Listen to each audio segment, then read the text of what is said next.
মৃত্যুর কণ্ঠনালীতে পৌঁছানোর আগে দরজা খোলা, তারপর আর নয়।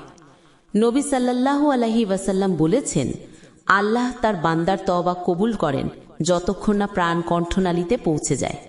জামিয়া তিরমিজি 3537।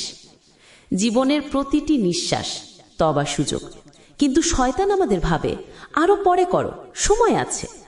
অথচ সময় কারো জন্য অপেক্ষা করে না।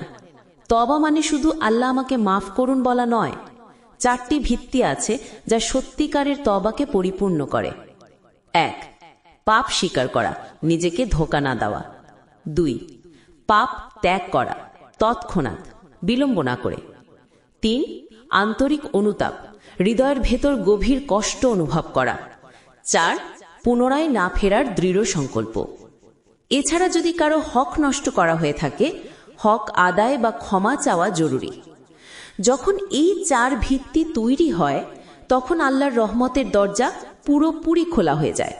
কিন্তু যখন রূহ কণ্ঠে উঠে আসে, পরীক্ষা শেষ, দরজাও বন্ধ।